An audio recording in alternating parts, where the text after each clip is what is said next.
నాకు సెకండ్ కాన్పు. ఇప్పుడు లాస్ట్ మంత్ నుంచి సన్నబియ్యం ప్రొవైడ్ చేశారు. అప్పటి నుంచి నేను రెగ్యులర్గా వచ్చి మా బాబుతో పాటు నేను వచ్చి ఫుడ్ తింటూ ఉన్నాను. నా న్యూట్రిషనల్గా కూడా చాలా బెనిఫిట్స్ ఉన్నాయి. మేడం వాళ్ళు ఆయా వాళ్ళు చాలా ఫుడ్ మంచిగా ప్రొవైడ్ చేస్తూ ఉంటారు. మళ్ళీ టేస్టీగా వండుతూ పెడుతూ ఉంటారు. అలానే కాకుండా ఏదైనా ఇన్ఫర్మేషన్ ఉన్నా వెంటనే కాల్ చేసి ఇన్ఫామ్ చేస్తూ ఉంటారు. ఏమైనా మీటింగ్స్ ఉన్నా ఇంజెక్షన్స్ ఉన్నా అన్నిటికీ కాల్ చేసి వెంటనే ఇన్ఫామ్ ఇస్తూ ఉంటారు. నాకు ఇలాంటి సన్నబియ్యం అందరికీ ప్రొవైడ్ చేసినందుకు చాలా థ్యాంక్స్ గవర్నమెంట్ వాళ్ళకి. మాది కోతిరాంపూర్ పోచమ్మ అంగన్వాడీ సెంటర్ టీచర్ని. నా పేరు స్వరూపరాణి. ఇక్కడ మాది ఆరోగ్య లక్ష్మి పథకం కింద ఈ నెల నుండి సన్న బియ్యం వస్తున్నాయి. అంతకుముందు దొడ్డు బియ్యం వచ్చేది.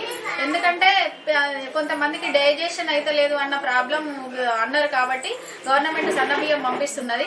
ఇక్కడ మాకు చాలా బెనిఫిషియర్స్ ఉంటారు, చాలా వరకు వస్తారు. అంటే రాయించుకున్న 15 మెంబర్స్లో కనీసం 10 మెంబర్స్ అయినా వస్తారు, తిండిపోతున్నారు, చాలా హ్యాపీగా ఫీల్ అవుతున్నారు. ఇప్పుడు ఎగ్స్ కూడా 2 స్టాంపులతోనే వస్తున్నాయి. ఫస్ట్ విడత బ్లూ స్టాంపు, సెకండ్ విడత రెడ్ స్టాంపు. వాళ్ళకు విడతల వారీగా కూడా మిన్ టైంలో ఎగ్స్ సప్లై చేస్తున్నాము.